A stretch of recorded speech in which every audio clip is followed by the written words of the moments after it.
한번 읽어봅니다. 시작. 나를 만드신 손이 나를 부수고 있다.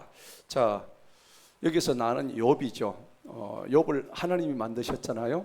근데 하나님이 만들어 놓으시고 욥을 지금 박살을 내고 있는 장면이에요. 그런데 사실은 부순 거예요. 나중에 회복시켰어요. 회복시키는데 욥은 이렇게까지 지금 말할 수밖에 없는 상황. 그렇죠? 고통이 너무 심하니까. 그래서 지금 요 단계는 이 이후에 일어날 일들을 사실은 예감을 못하는 거예요. 예측을 못하는 거예요. 그렇죠?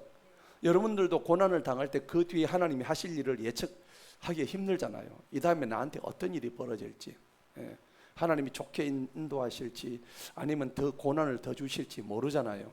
지금 욥도 마찬가지거든요. 하나님이 살아계신 건 확실히 알겠고 하나님이 일하심도 알겠는데, 근데 지금 그런 거 아는 것보다 더 급한 게 뭐예요? 내 고통이죠. 내가 지금 죽어나는데 이 고통 앞에서 지금 오늘은 완전히 지금 이제 하나님한테 항변하는 장면이거든요. 근데 이건 저는 충분히 공감이 가요. 그래서 오늘 나를 만드신 손이 욥 입장에서는 나를 부수고 있다 이렇게까지 표현할 수밖에 없는 지금 상황이란 말이에요. 그래서 왜 그러는지 우리가 보면서 한번 읽어보면서 내용을 보겠습니다. 1절에 보니까 내 혼이 내 삶에 지쳤습니다. 그렇죠. 자, 우리가 이런 걸 영적인 번아웃이라고 그래요. 여러분 번아웃 많이 되어보셨죠? 네. 도저히 이건 뭐 내 힘으로는 안 돼요. 지금 영적으로 번아웃 된 거예요. 내가 내 불평을 내 자신에게 두고 내 혼이 괴로운 중에 내가 말하리라. 정말 너무 지금 힘든 상황이에요.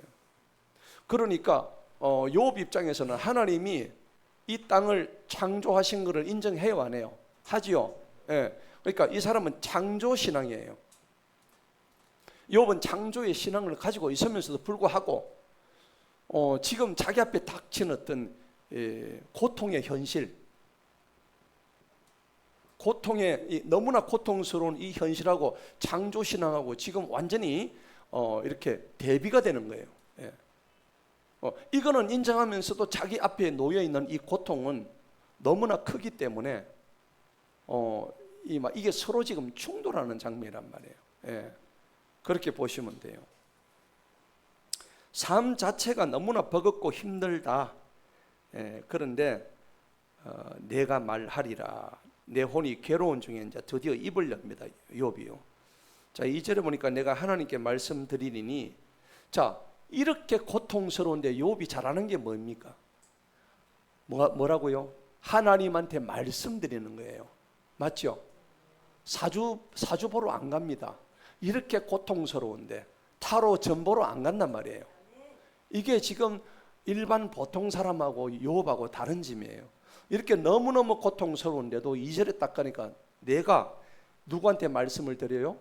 하나님은. 이게 정말 키포인트란 말이에요. 잘하고 있죠? 우리 욥 잘한다, 그죠? 예. 자, 나를 정죄하지 마옵소서. 하나님 왜 나를 지금 죄 있다고 하십니까? 예.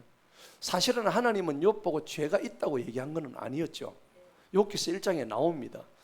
욥이 뭐 죄가 많아서 지금 이 벌을 주고 있다 그런 생각 안 하시죠. 하나님은 지금 이 욥이라는 한 인물을 통해서 하나님의 창조 세계, 그 다음에 하나님의 섭리 이런 걸 보여주기 위해서 욥이 어쩌면 희생양이 된 거야. 예, 그죠? 일종의. 예, 지금 이런 상황에서 우리가 볼 때 욥은 자기는 인간이기 때문에 이런 감내할 수 없는 상황에서 하나님께 지금 항변을 하고 있는 장면입니다. 자, 나를 정죄하지 마옵소서. 어찌하여 주님께서 나와 다투시는지 내게 보여주시옵소서. 주님이 할 일이 없어서 욥하고 다투겠습니까? 그죠? 예, 창조주신데. 근데 욥의 입장에서는 뭐라 합니까? 다투는 걸로 지금 생각하는 거예요. 그렇죠? 하나님이 나하고 지금 다툰다 이렇게 생각하는 거예요. 자, 이 정도 되면요, 우리가 심리학에서 이런 게 있어. 외상 심리학 들어보셨나요? 외상. 외부로부터 오는 외상입니다. 이걸 우리가 트라우마라고 그래요.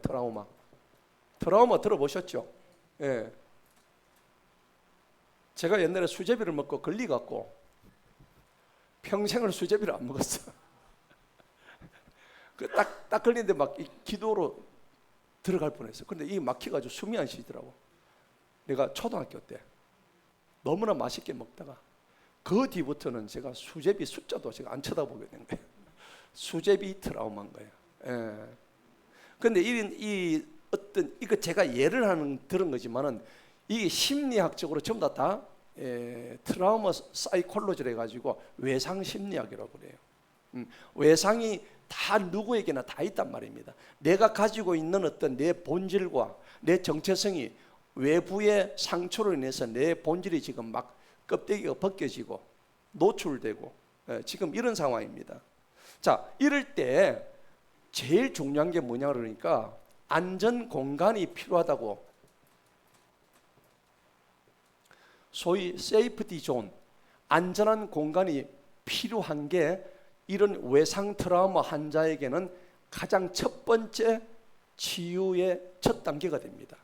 그러니까 보통 심리학자들 가면은 이런 사람한테는 안전 공간을 마련해 주는 것이 상담 심리의 첫 번째 단계가 되는 겁니다. 예. 지금 심리학 시간은 아닙니다. 근데 제가 심리학 공부를 좀 해보니까 이게 안전 공간이 필요한 거예요. 예. 이게 스페이스 세이프티 존이라고 그래가지고 이제 그 심리학 용어인데 이런 확보하는 것이 굉장히 치유의 첫 단계가 되는 거죠. 근데 문제가 있어요. 요업한테 상처를 지금 준 분이 누구예요? 하나님 아닌가요? 맞죠? 문제가 이거 자기한테 지금 가해자가 누구라고? 가해자가 지금 하나님이야. 다른 사람이 자기한테 이런 고통을 준 적이 없어. 하나님이 아이들 다 데려가고 재산 다 뺏어가고 피부에 악창 들고 지금 이래 됐단 말이에요. 예. 그런데 이거를 누구한테 하소연할 데가 없어. 뭐 옆집 아저씨한테 하소연할 거요, 마누라한테 하소연할 거요. 하소연할 때는 누구요? 이분도 하나님이야. 예. 가해자도 하나님, 하소연도 하나님. 그죠? 하소연 아닙니다. 하소연. 자, 우리 하나님한테 하소연한단 말이야. 그런데 가해자가 하나님인데 하나님이 막 욥한테 때려놓고는 욥이 어쩔 줄 몰라서 이거를 누구한테 해야 될까? 하나님한테 하는 거야. 자, 이게요 참 희한한, 우리 심리에서 좀 희한한 상태라 그래요. 왜냐 그러니까는 요청 대상도 하나님이고 또 고통을 주시는 분도 하나님이에요. 이거는 이제 신앙의 역설이라 그래요.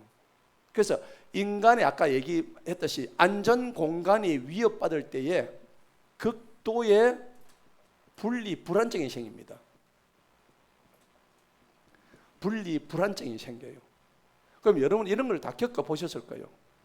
내가 가장 믿었던 사람이 나를 등을 돌려서 배신하는 거예요. 여러분 동물의 세계 보셨나요?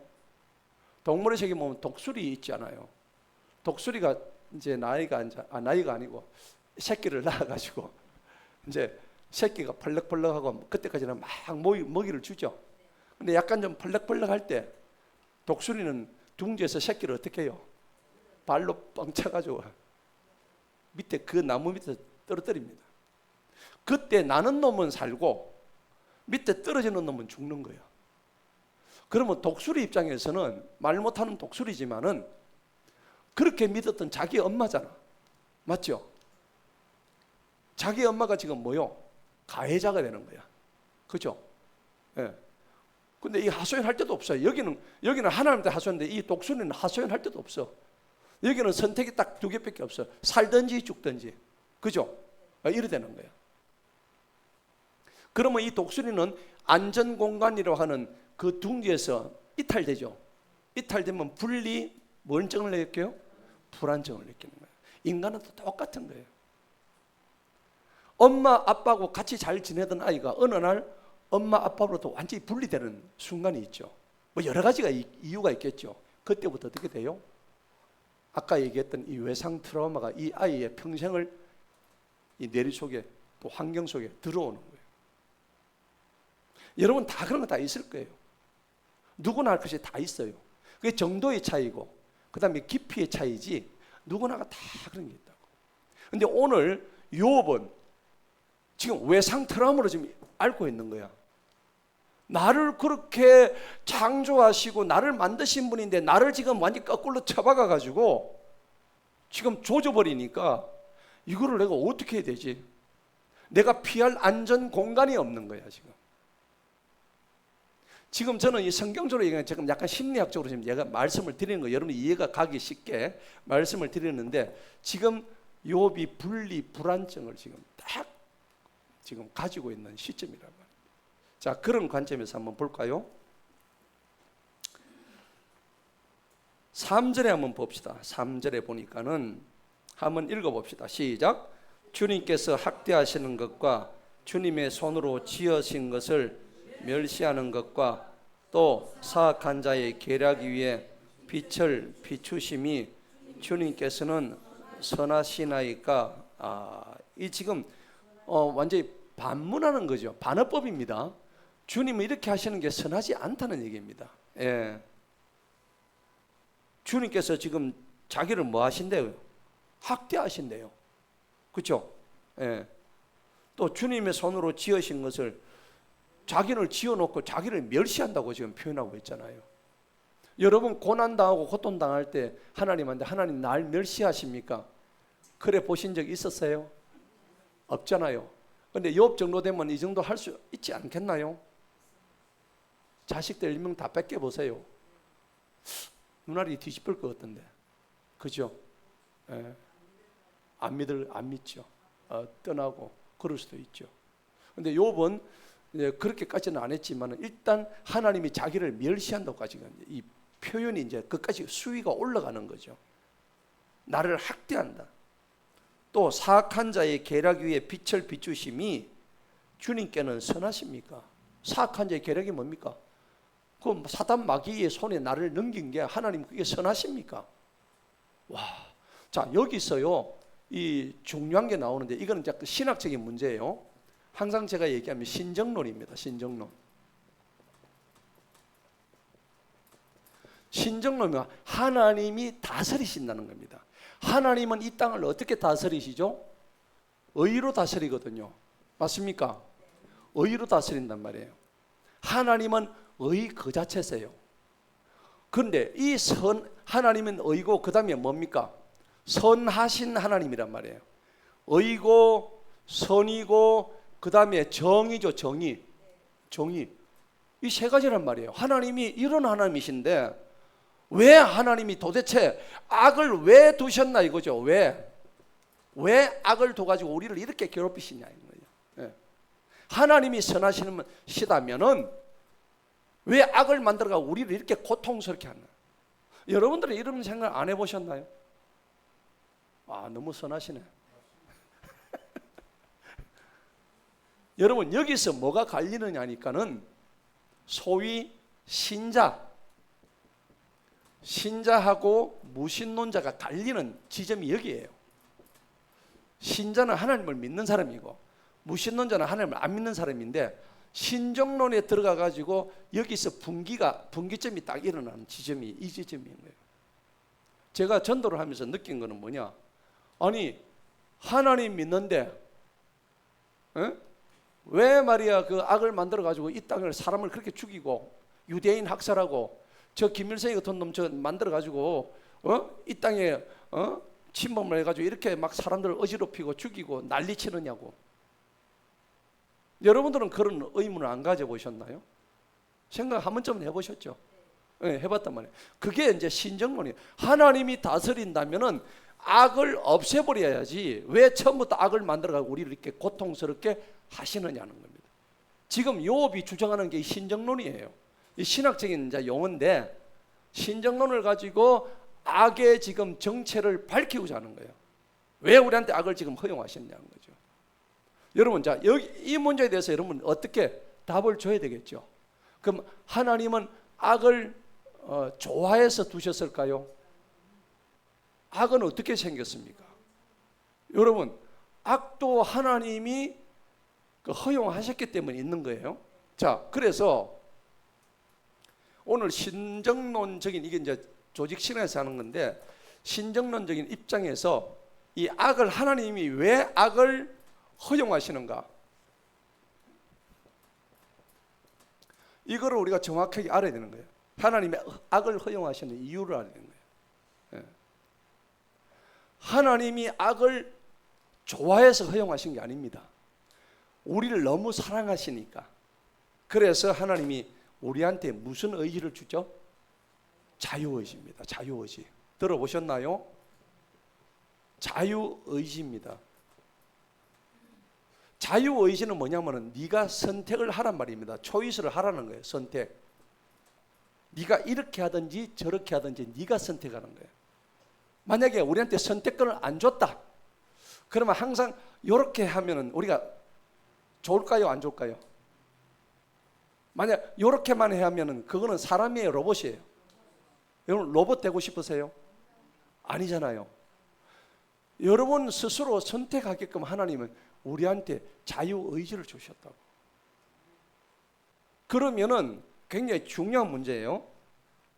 인간의 자유의지가 이 성경에는 곳곳에 나오는데 창세기 2장을 한번 보십시다. 창세기에서 바로 나와요. 아담과 이브가 에덴 동산에서 바로 이게 나오는 문제인데 창세기 2장입니다. 16절, 17절 한번 읽어봅니다. 다 같이 시작. 주 하나님께서 그 사람에게 명령하여 말씀하시기를 동산의 각종 나무의 것은 네가 마음대로 먹을 수 있으나 선과 악을 알게 하는 나무의 것은 먹지 말라. 네가 그 나무에서 나는 것을 먹는 그날에 네가 반드시 죽으리라 하시니라. 아멘. 이거는 무슨 말씀일까요? 다른 건 다 하는데 하나님의 명령에 순종하느냐 불순종하느냐를 보시는 거예요. 그러면 선과 악 중에서 네가 선택을 하라는 겁니다. 맞죠? 예. 여러분 아이들 가르칠 때 무조건 야 이거 좋은 거 하라 그렇게 안 하죠. 그 아이 살아갈 때 어려운 경우도 온단 말이에요. 예. 얘가 칼을 보고 무서워하는 이유가 무엇인지 알죠?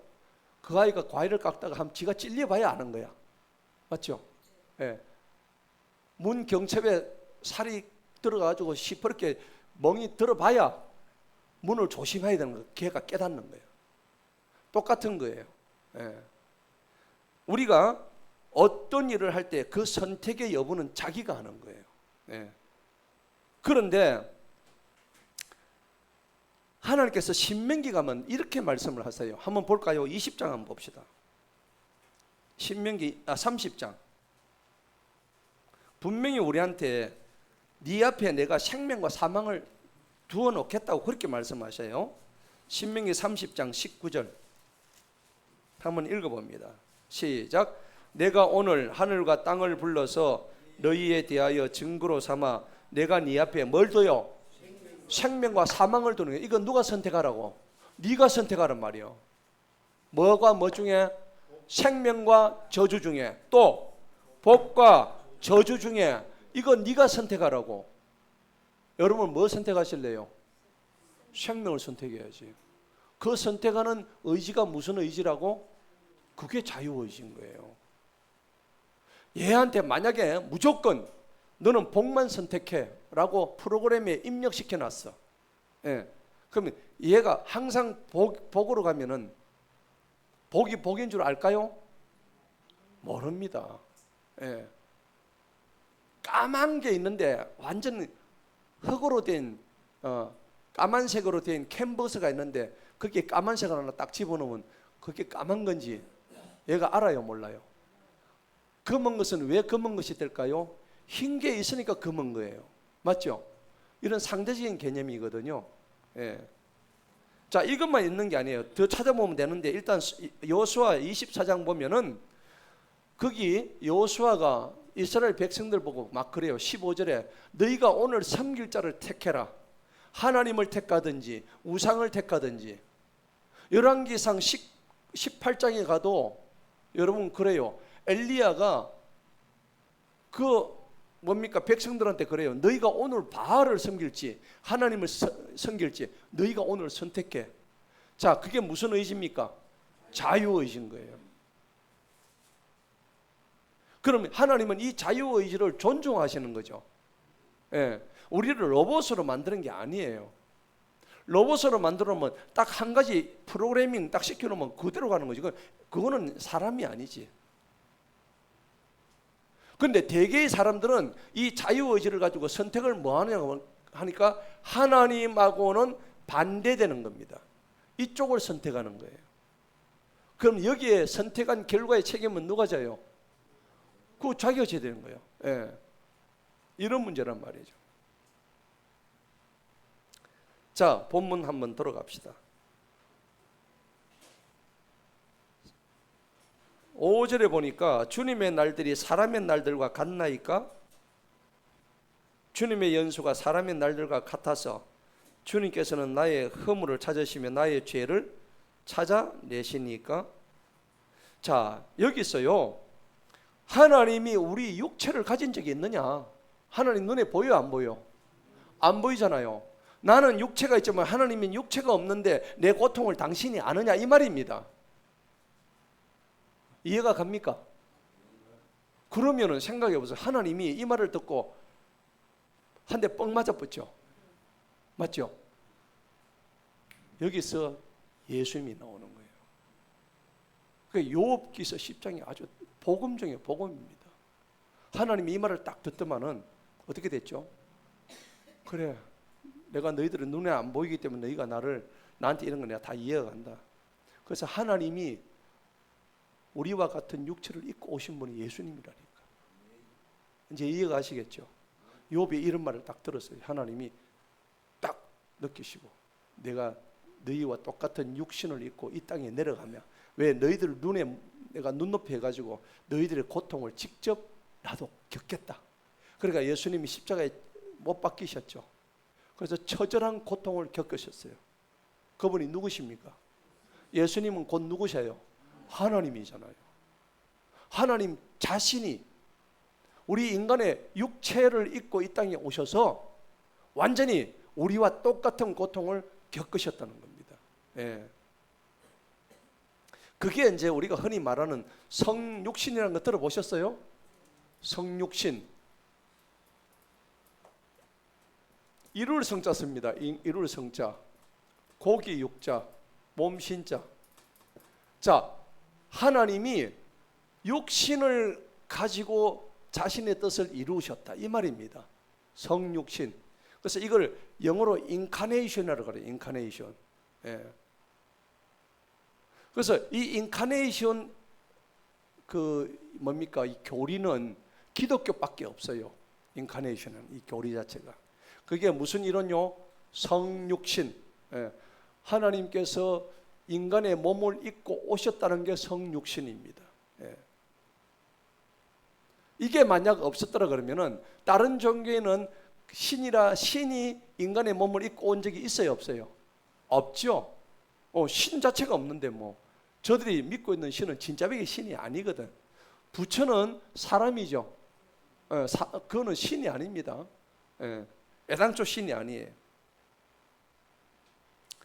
자, 그런데 신앙과 무신론의 이 분기점에 딱 서서 자유의지로 해야 되는데 사람들은 결과적으로 하나님한테는 가까이 와야 되는데 자기들 발로 올까요, 안 올까요?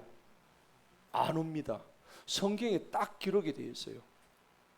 내가 너희들 자유의지 줬는데도 말고 너희들이 오느냐 안 옵니다. 요한복음 5장 보면 그 구절이 나와요. 한번 볼까요? 요한복음 5장에 봅시다. 자유의지 줬는데도 불구하고 얘들은 안 와요. 그럼 어떻게 될까요? 저주받죠.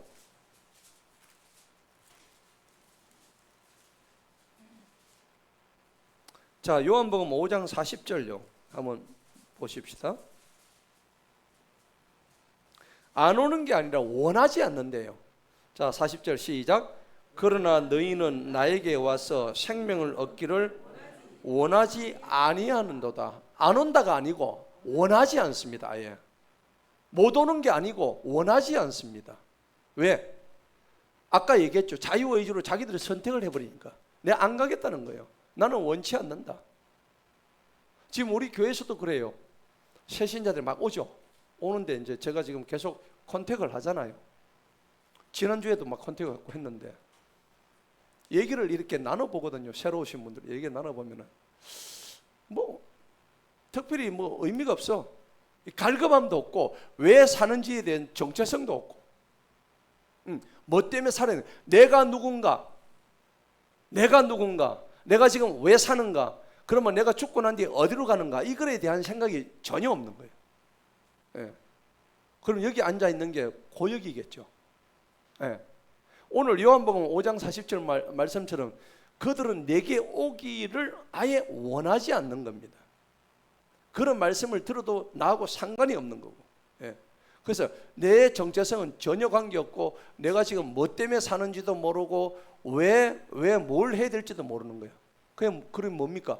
하루하루 살아가는 거예요. 제가 오늘도 어떤 분이 또 전화를 했는데 전화도 안 받아. 전화도 안 받고 그 다음에 뭐 대화도 안 되고, 참 그래 안타깝습니다. 7절 한번 읽어볼까요? 본문 다 같이 7절 시작. 주님께서는 내가 사악하지 아니한 줄을 아시나이다. 또 주님의 손에서 건져낼 자가 아무도 없나이다. 그 다음 8절에 주님의 손이 나를 만드시고 나의 전체를 형성하셨으면서도 이제 나를 멸망시킨. 그렇죠. 오늘 이게 주제 말씀입니다. 예. 하나님이 나를 만들어 놓고 지금 왜 나를 이렇게 고통스럽게 멸망을 시키고 있습니까? 예. 10편 22편 보면 하나님이 어찌하여 나를 버리셨나이까. 예수님도 십자가 위에서 마지막 때 그러죠. 어찌하여 아버지 나를 버리셨나이까. 엘리 엘리 라마 사박다니 그랬잖아요. 예. 히브리어로 하나님 아버지 왜 나를 버리셨나이까. 예. 그렇게 얘기하는데 하나님은 버리신 건 아니죠. 그 사람이 예수님인데 그 예수님의 죽음을 통해서, 한 생명의 죽음을 통해서 그 죽음을 이기시고 부활하신 생명의 부활을 우리에게 보여주시기 위해서 죽으셨단 말이에요. 그죠? 그러니까 예수님의 제자들 12명이 왜 그렇게 목을 내놓고 죽을 수 있었을까요? 누구를 보고? 예수님 보고. 자기들 보내서 예수님이 죽었거든요. 십자가에 처절하게 못 박혀 죽었는데, 그리고 부활해가지고 자기들 밥 먹고 있는데 예수님이 그 벽을 뚫고 쑥 들어온 거야. 이 벽을 그냥 쑥 뚫고 들어온 거야. 공간이동 아십니까? 예. 여러분 사도행전에도 그렇잖아요. 빌립이 내시하고 얘기를 하고 있다가 쑥 사라지는 장면 나오잖아요. 공간 이동하는 거. 눈에 보이다가 갑자기 없어져 버려.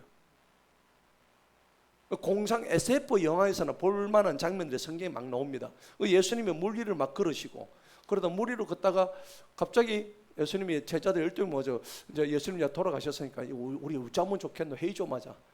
그래가 비통한 마음으로 밥을 먹고 있는데 예수님이 벽을 뚫고 쑥 들어오시는 거예요. 얘들아 너희들 뭐 하고 있니? 나다. 그러니까 예? 아니 지금 죽으셨잖아요. 제일 의심한 사람이 누구예요? 도마잖아요. 진짜 예수님 맞습니까? 일로 보세요. 내가 손가락 검사 한번 해봅시다. 검사가 어떻게 해요? 구멍이 뻥 뚫린 거예요. 창에 허리를 찔렸잖아요. 그 허리에 손가락을 넣어보고 그제서 도마가 믿는 거예요.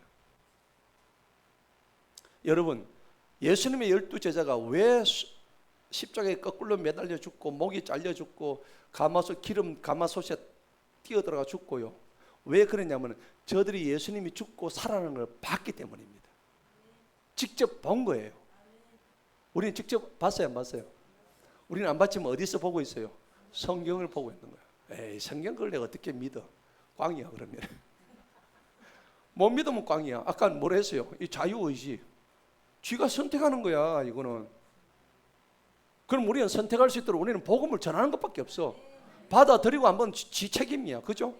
그렇게 전했는데도 안 받아들이면 그럼 뭐요? 그거 지 복이지. 지 복도 아니다. 그렇죠. 저주지 뭐 저주. 그러니까 오늘 이런 장면들이 나오는데 나를 지금 멸망시킨다고. 예. 자 9절을 한번 봅시다. 다 같이 읽습니다. 시작. 내가 주님께 간구하오니 주님께서 나를 진흙으로 만드셨음을 기억하옵소서. 주님께서 나를 다시 흙으로 돌아가게 하시겠나이까? 욥이 지금 무려 지금 3,000년 전의 일인데 우리가 흙이란 걸 이미 다 알고 있다고. 여러분, 사람의 몸은요, 산소, 탄소, 수소, 질소 이렇게 되어 있어요. 소가 몇 마리예요? 4마리죠. 산탄수질로 되어 있다고. 산소, 탄소, 수소, 질소. 산소가 한 60% 돼요. 여기 한 20% 되고, 그 다음 요 밑에 이제 뭐 이렇게 들어가는데, 우리 인체의 구성이 이렇게 되어 있는 거예요. 흙하고는 조금 달라요. 흙은 이게는 이제 우리가 생명체이기 때문에, 흙은 주로 광물질과 무기질로 되어 있거든요. 이거는 우리 유기질로 되어 있잖아. 우리 몸은. 그렇죠? 신진대사를 하잖아요. 살아있는 신진대사를 하기 때문에 이런 건데, 흙은 산소가 한 40%밖에 안 돼. 뭐 이렇게 좀 다르기는 한데 전체적으로 구성비는 다 똑같은 거예요. 사람이 죽으면 뭘로 돌아간다? 흙으로 만드니까 흙으로 돌아가는 거예요. 그러면 흙을 가지고 그릇을 만들면은, 그 질그릇을 만들면은 그 누구예요? 도기장이 손에 있죠. 도기장이가 도예촌 가면은, 가보셨어요? 도예촌에? 오 마이 달링. 영화 보셨어요? 예. 갑자기 패트릭 스웨이지가 생각나네. 그죠? 데미 무어하고. 근데 도자기를 만들다가 크 해버리면 그 도자기는 못 써요. 그러면 그 주인이, 오너가 이거는 못 써하고 집어 던져버립니다. 청자를 만들다가 구멍 한 1mm 구멍 생기 보면 마음에 들어요, 안 들어요? 그것도 집어 던집니다. 그러면 도기는 누구 손에 있죠? 도기장의 손에 있는 거예요. 도기장이 누구세요? 하나님. 우리는 질그릇, 도기에 불과한 거예요. 그런데 오늘 얘는 지금 욥은 정확하게 우리가 흙으로 만드는 걸 정확하게 알고 있는 거예요. 예. 자, 그래서 뭐 창세기 3장 19절에 보면 너는 흙이니 흙으로 돌아가리다, 그렇게 돼 있다고. 예. 그리고 시편 103편 4절에 보면 우리는 먼지와 같은 존재다. 먼지. 예. 여러분 다 먼지입니다. 따라서 나는 먼지다. 제가 거짓말하는 거죠. 시편 103편 한번 봅시다. 저와 여러분은 좀 먼지입니다. 103편 봅시다. 제가 뭐 이렇게 얘기하니까 진짜 먼지 맞나? 눈으로 확인합시다.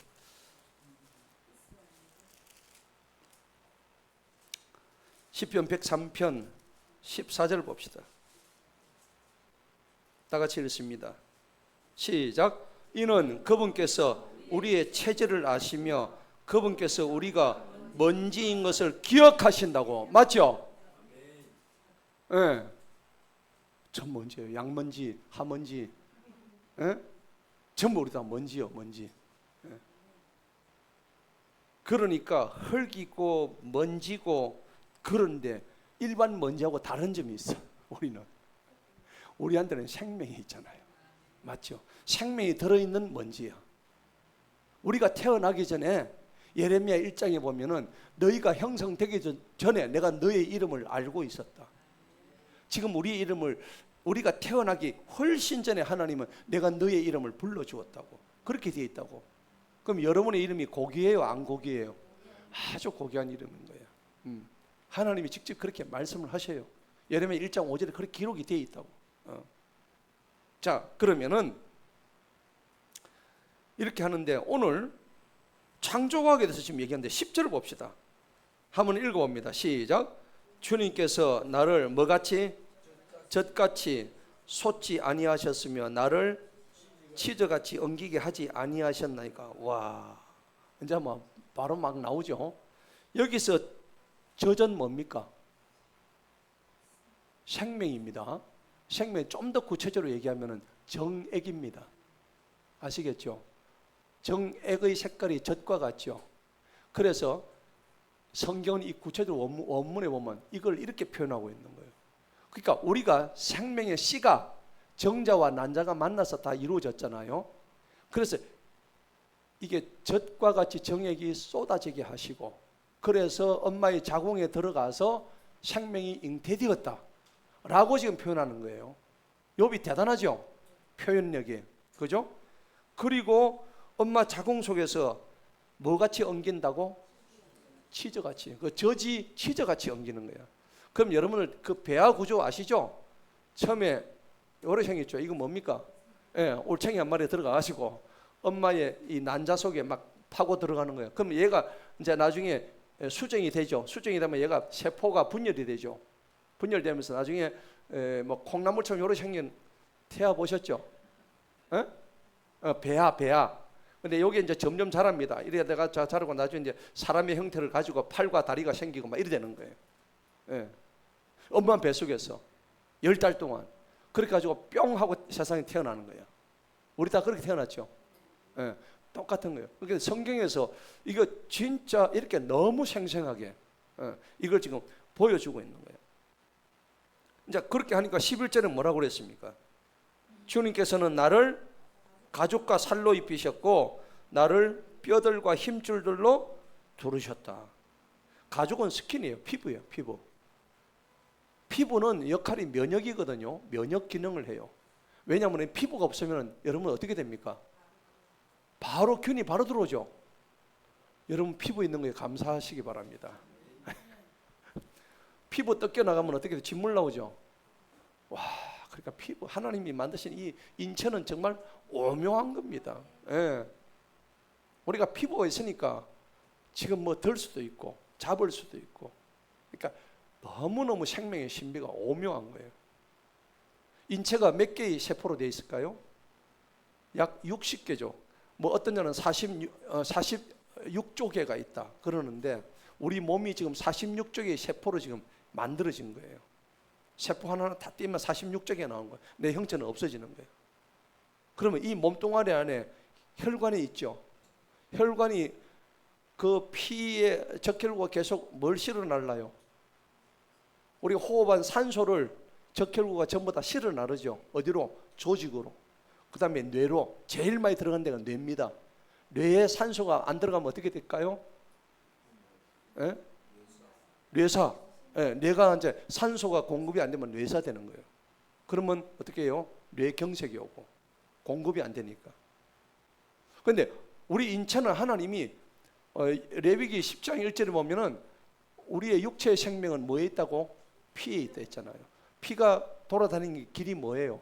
혈관이잖아요. 혈관의 길이가 우리 신체 속에 얼마나 길까요? 그렇습니다. 12만 킬로예요. 여러분 뜨개질 하는데 12만 킬로 아시죠? 서울과 부산이 몇 킬로예요? 430킬로, 그죠? 한 400킬로 되나요? 요즘은 짧아져가지고. 근데 12만 킬로예요. 뜨개질 실을 갖다가 서울과 부산을 해가지고 쫙 해가지고 그걸 우리 아주 작게 우리 몸속에 집어넣는다 생각해 보세요. 엉키지 않겠어요? 안 들어가지. 근데 그게 눈에 보이지 않는 소위 무슨 혈관? 모세혈관. 모세혈관의 길이까지 다 합치면 12만 킬로예요. 이거 누가 설계할 수 있겠어요? 와. 근데 여러분 영국의 그 유명한 무신론자 리처드 도킨스라는 있죠. 걔가 하는 소리가 뭐 이거는 진화됐다, 우연히 생겼다. 완전 무식쟁입니다. 우리는 절대 그런 게 아니죠. 예. 자, 우리는 반드시 하나님께서 우리를 만드셨다는 겁니다. 그러니까 확실한 어떤 하나님의 어떤 창조 법칙에 의해서 만들어졌다는 것을 우리 알아야 되는 거예요. 자, 그래서 뼈와 힘줄들도 다 했고 12절을 읽어봅시다. 시작. 주님께서는 내게 생명과 은총을 베푸셨으며 주님의 돌아보심이 나의 영을 보존하셨나이다. 이제 확실히 이제 욥은 아는 거예요. 아, 하나님이 생명과 은총을 베푸셨다고. 주님이 돌아보셔서 내 영이 보존됐다고. 이렇게 얘기를 하고 있는 겁니다. 정확하게 알고 있죠. 그래서 여러분 우주라든지 사람의 신체를 보면은 이거는 우리가 이제 그 미술 시간에 보면 디자인 들어보셨죠? 디자이너가 집을 건축할 때 디자이너가 설계하는 거죠.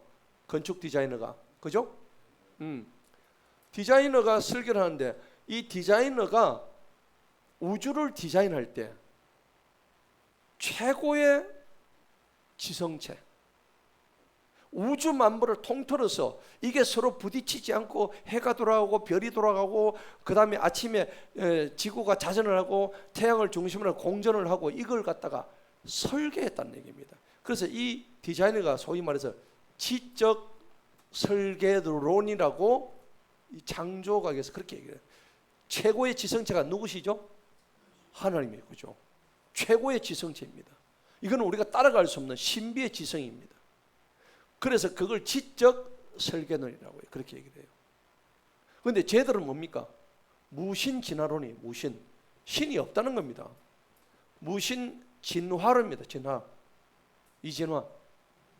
그 진화 말고 무신 진화. 예. 그러니까 이게 예를 들어서 뭐 사람의 꼬리뼈가 옛날에 있었는데 자꾸 이게 태화돼 가지고 용불용성, 라마르크 용불용성 때문에 쓰는 거는 쓰고 안 쓰는 건 안 쓰기 때문에 이 꼬리뼈가 없어졌다. 전부 거짓말입니다. 거짓말이에요. 그러니까 하나님이 없는데 스스로 지가 자꾸 진화를 해서 된 거다. 그래서 결국은 사람은 하나님이 창조한 게 아니고 우리의 조상은 침팬지고 그 다음에 크로마뇽인에서 그전엔 네안데르탈이 났다. 예. 그 네안데르탈인은 이 해골 구조를 보면 또 원숭이처럼 생겼죠. 전부 다 가짜입니다. 창조론을 없애기 위해서 무신 진화론자들이 꾸며낸 전부 가짜인 게 이미 판명이 다 났어요. 판명이 났는데 교과서에서 그걸 안 쓰죠. 전 세계 학교 교과서에서 창조론 안 가르칩니다. 그러니까 마지막 시대에 맞죠. 옛날에 기독교 교육할 때는 미국에서 기독교 지금은 많이 죽었지만은 옛날에 제퍼슨 대통령이 있고 이럴 때는 전부 기독교 교육을 다 창조 교육을 했다고요. 미국에 가니까 제가 미국의 성경박물관 가보니까 그렇게 돼 있더라고. 근데 이게 이제 자꾸 이제 뭡니까 이제 현대화되고 그 다음에 이제 좌파 사상이 들어오고 이러니까 좌파 사상의 핵심이 뭡니까? 좌파 사상의 핵심은 좌파는 무신 유물론입니다. 무신 유물론. 그러니까 이거는 누가 만드냐면 사탄이 만드는 거죠. 예, 이 배경에 사탄이 있습니다. 신은 없다는 겁니다. 니체가 신은 죽었다 했잖아요. 하나님 버젓이 살아있는데 그 니체가 어떻게 죽었을까요? 정신병자가 되어 죽었습니다. 예, 정신병자가 됐어요. 니체가 죽은 게 자살했어요. 그 다음에 신이 없고 유물입니다. 유물. 오직 유자 물자인데 오직 물질 사람으로 안 보는 거야. 예. 그러니까 공산주의의 이론이 그렇습니다. 그러면 보세요. 공산이란 게 무슨 말입니까? 똑같이 나눈다는 얘기입니다. 이게 성경에 위배되죠. 성경은 뭐라고 했습니까? 달란트가 다 다르다 했죠. 10달란트, 5달란트, 1달란트 받은 그거는 각자의 노력에 의해서 그래서 성경에 마태복음 보면 뿌린 대로 뭐 한다고? 거둔단 말이에요. 그러면 공산주의에서는 뿌린 대로 그게 아닙니다. 전부 다 뭐 하다고? 평등하다고. 억수로 좋은 개념인 것 같죠. 평등됩니까? 인간은 평등이 될 수가 없어요. 성경에는 평등이라는 건 있을 수 없습니다. 오히려 이 평등이라는 개념 때문에 인류가 망한 거죠. 자기의 달란트가 다르고 자기의 능력이 다르고 어떤 사람은 게으르고 어떤 사람은 부지런하고 어떤 사람은 머리를 잘 쓰고 어떤 사람은 주인이 없는데 10달란트를 갖다 20달란트로 만드는데 어떤 게으르고 악한 종은 1달란트를 땅에 묻어두고 하나도 안 했단 말이에요. 그러면 그 사람이 있는 사람을 빼앗아 가지고 게으른 사람한테 나눠주는 게 그게 평등입니까? 아닙니다. 속았습니다. 근데 이 무지한 인간들이 이 공산주의에 들고 오는 이 평등이라는 개념에 환호를 했던 거예요. 그러면서 가진 자 있는 걸 뺏어 가지고 없는 자에 막 나눠준다 하니까는 막 프롤레타리아 계급 막 혁명이 됐는데 제가 전공이 정치 철학입니다. 정치 사상이에요. 이거 전공한 사람이에요. 그런데 이 평등이라는 개념 자체가 자기들은 이 땅에서 완전히 평등한 사회를 만들 수 있다고. 그래서 나온 개념이 소위 말해서 유토피아입니다. 들어보셨나요? 유토피아란 뜻은 뭐냐? 정확하게 말씀드립니다. 유토피아는 어디에도 없다는 원뜻이 어디 지구상에 어디에도 없다는 게 유토피아예요. 이제 아셨죠? 여러분들 유토피아에 막 살고 싶다 안 그럽니까? 유토피아 없습니다. 어디에도 없는 것이 원뜻이 그래요. 그러니까 얘들이 원하는 것은 뭐냐면 평등한 사회를 만들자는 건데 이 평등을 누가 주관합니까?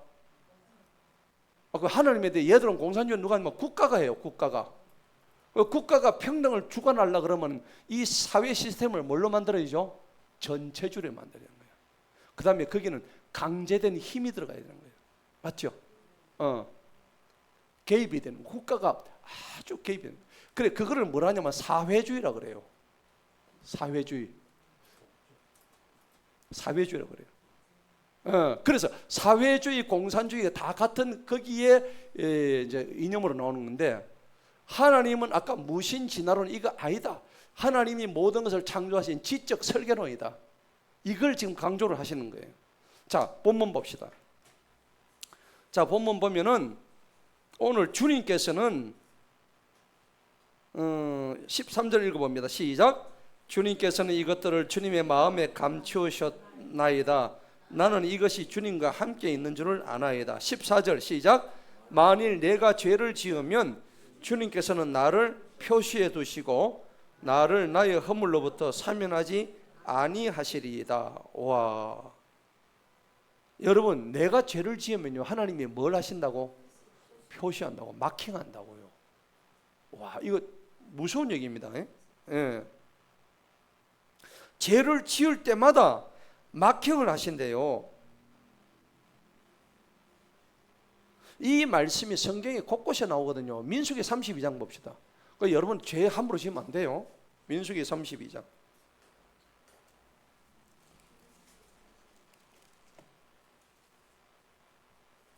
32장 23절을 봅시다.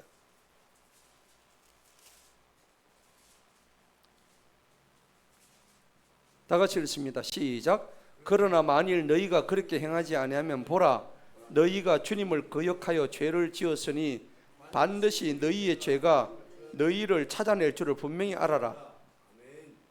아멘. 너희가 죄 지으면 하나님이 반드시 찾아내신대요. 우리 죄 짓는 걸 갖다가 심상히 여기면 안 돼요. 두려워해야 됩니다. 아멘. 예. 하나님 모르시겠지? 아닙니다. 철저하게 하나님은 다 아십니다. 예. 그 죄를 용서를 안 하신다고. 히브리서 4장 가봅시다. 또 뭐라고 하시는지.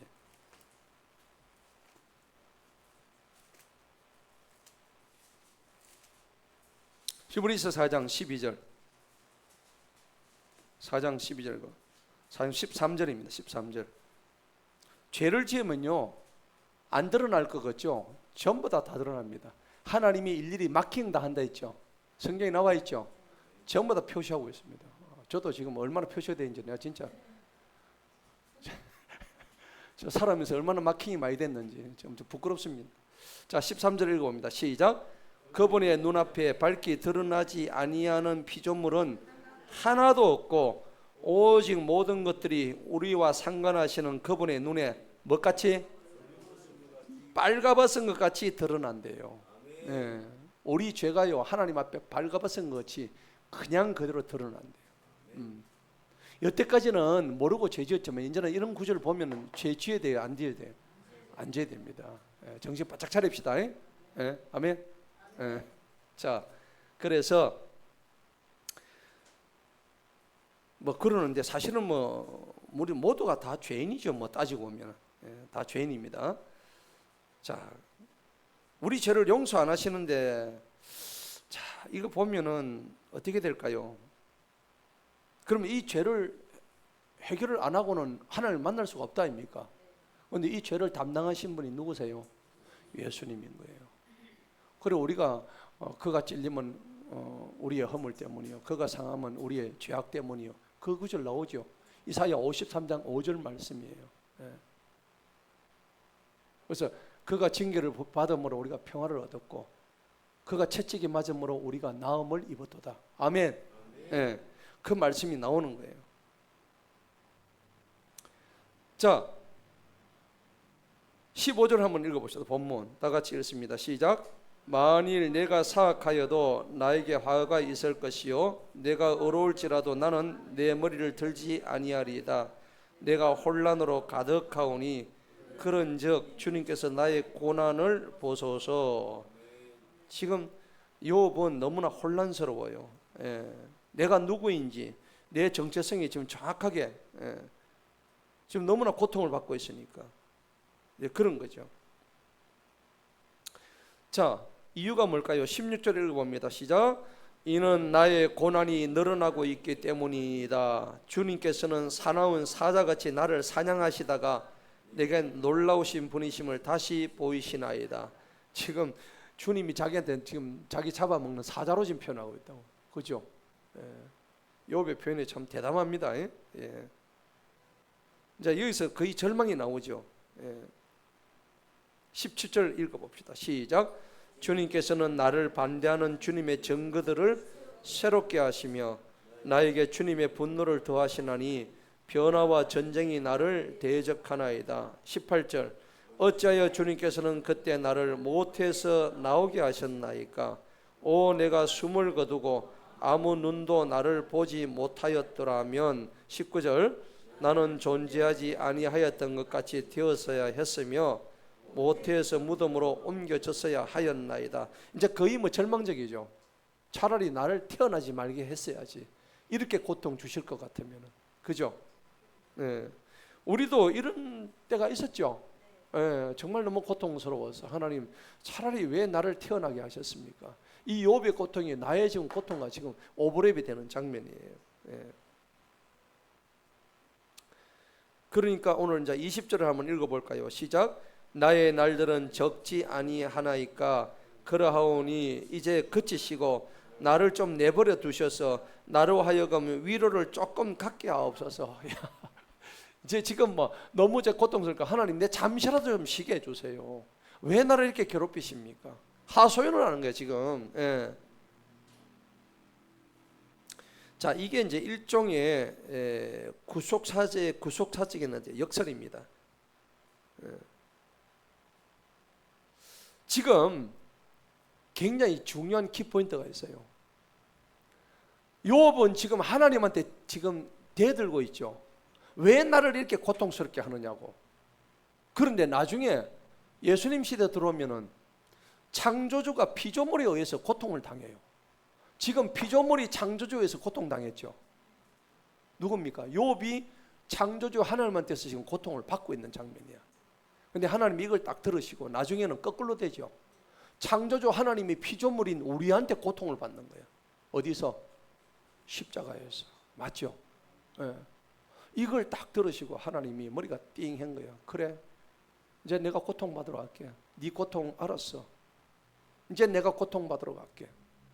그래서 하나님이 직접 인간의 몸을 입고 이 땅에 내려오신 사건이 예수 그리스도의 탄생인 거예요. 그분은 뭐하러 오셨어요? 죽으러 오셨어요.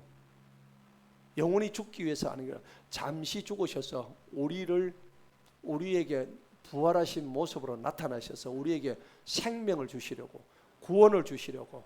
아멘. 그거 하려고 이 땅에 오신 분이 예수 그리스도신 거예요. 자, 그래가지고 우리 인류의 역사는요 크게 네 가지입니다. 창조, 성경 얘기는 창조, 그 다음에 타락하는 거죠. 타락하죠.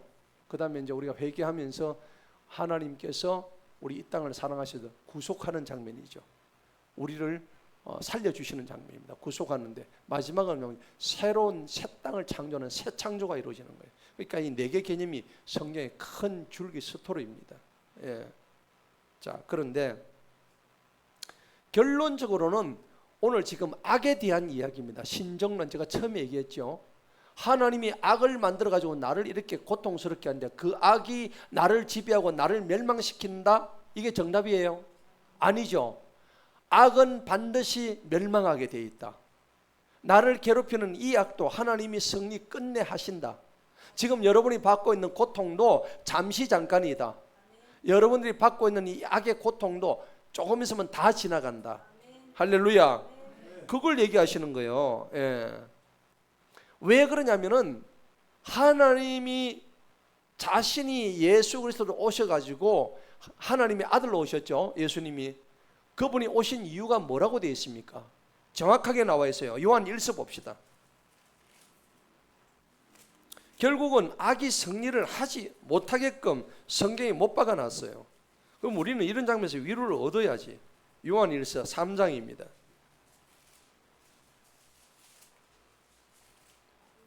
요한 1서 3장 8절.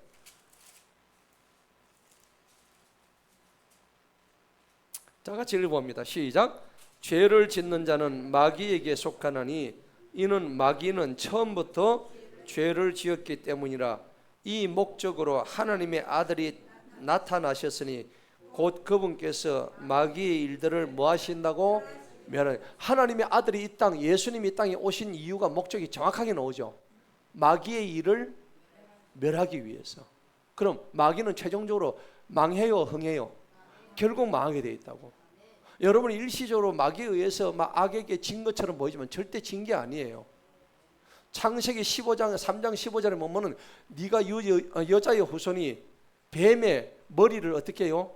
밟아가지고 짓밟아 놓는다. 이 얘기. 뱀의 머리가 뭡니까? 그게 사단이란 말이에요. 여자의 후손이 여기는 예수 그리스도를 의미하거든요. 그러니까 그게 진짜 백의 복음이거든요. 그 여러분들 지금 우리는 다 그 여자의 후손이 되신 예수 그리스도로부터 우리가 믿음으로 구원받는데, 그분이 오신 일은 방금 요한 1서 3장 8절의 말씀처럼 마귀의 일을 뭐 한다고? 멸하기 위해서. 지금 욥도 악에 의해서 지금 고통을 받고 있지만은 결과적으로 나중에는 가면 승리해요, 안 해요? 승리하잖아요. 그러니까 마귀의 일들은 전부 다 박살나는 거예요. 그러니까 계시록 21장에 정확하게 나와 있어요. 어떻게 이제 21장 한번 봅시다. 최종적으로 마귀가 어떻게 되는지. 마귀는 완전히 이제 지옥에 떨어집니다.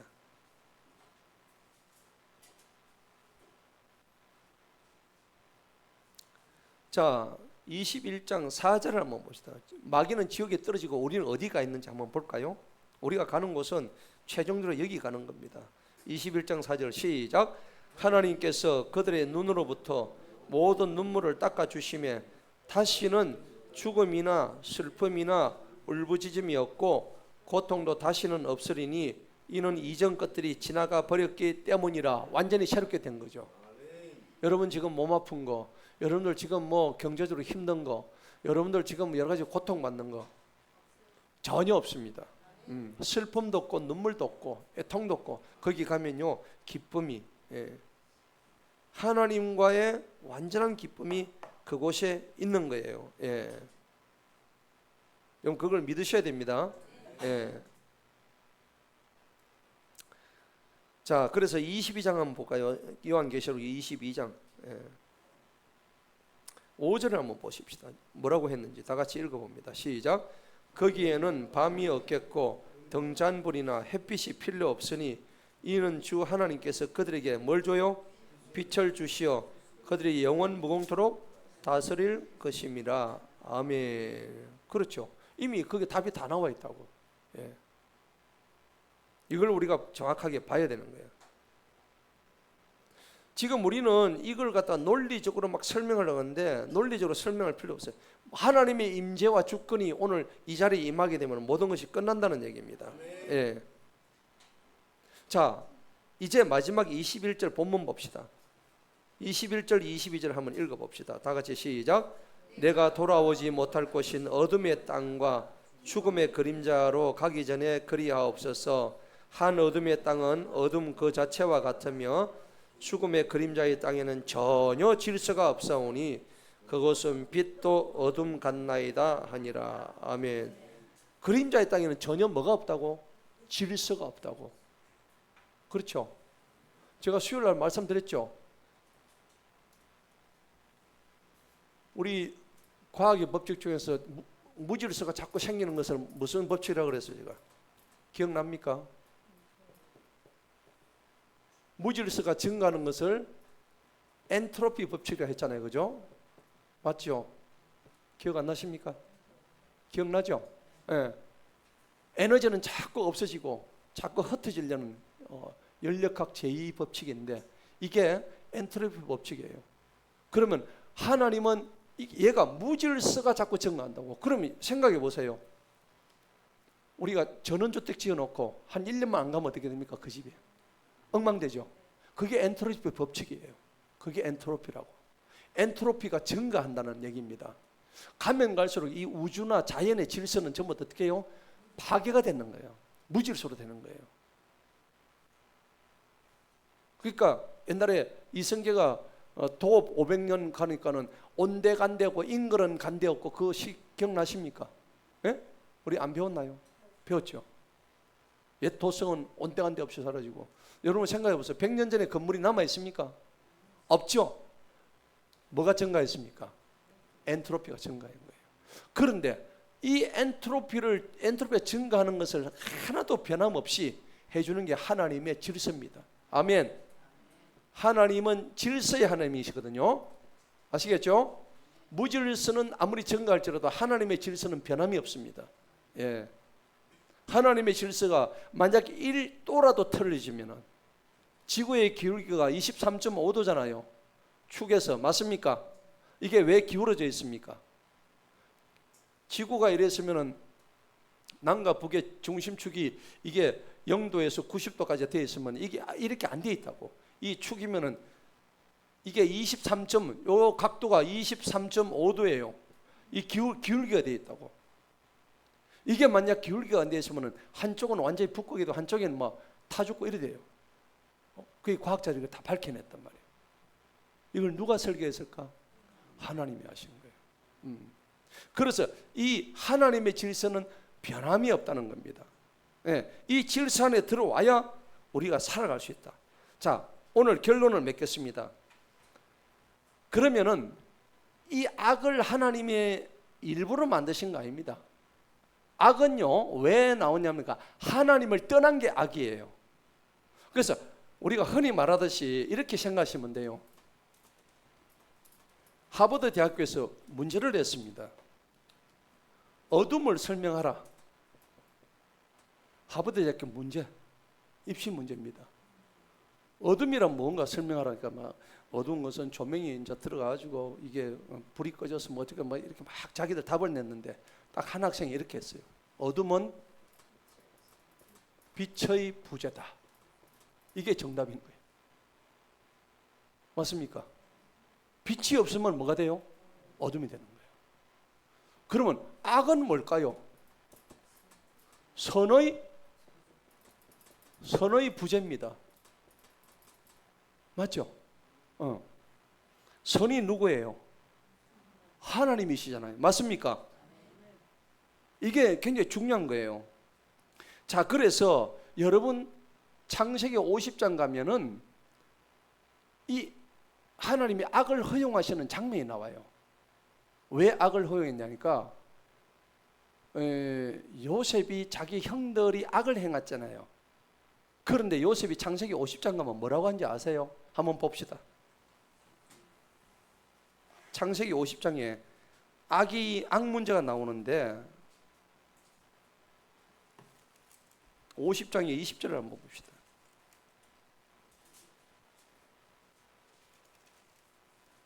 20절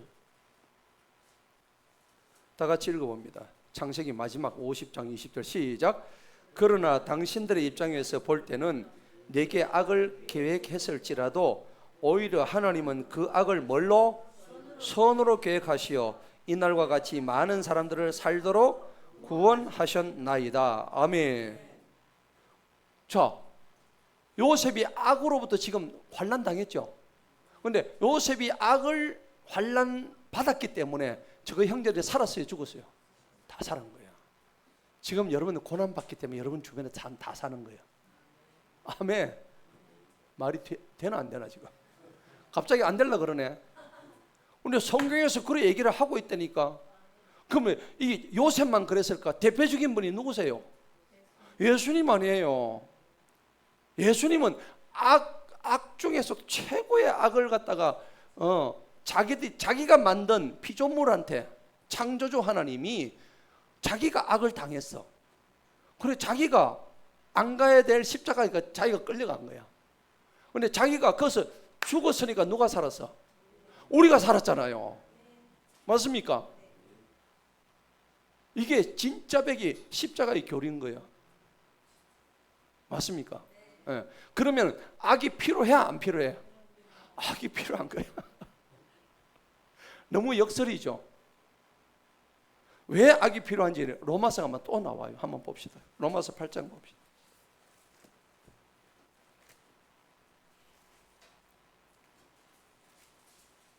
28절.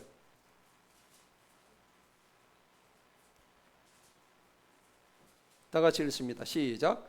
우리가 알거니와 하나님을 사랑하는 자들 곧 그분의 목적대로 부르심을 받은 자들에게는 모든 것이 협력하여 선을 이루느니라. 아멘. 자, 우리가 아는데 하나님을 사랑하는 자들입니다. 그게 누굴까요? 우리잖아요. 우리 하나님 사랑하죠. 우리한테는 그분의 목적대로 부르심을 우리가 받은 자예요, 아니에요? 우리는 받은 자죠. 그런 자들 우리한테는 모든 것이 협력해서 뭘 이룬다고? 선을 이루는데 모든 것이 협력합니다. 이 안에는 악도 들어갈까 안 들어갈까? 들어가는 거예요. 이제 악의 개념을 아시겠죠? 우리는 악이라면 단순히 이거 나쁘다. 하나님이 악을 허용하신 이유가 뭘까요? 오늘 욥에게 악을 허용하신 이유가 다 같은 이유예요. 같은 이유라고.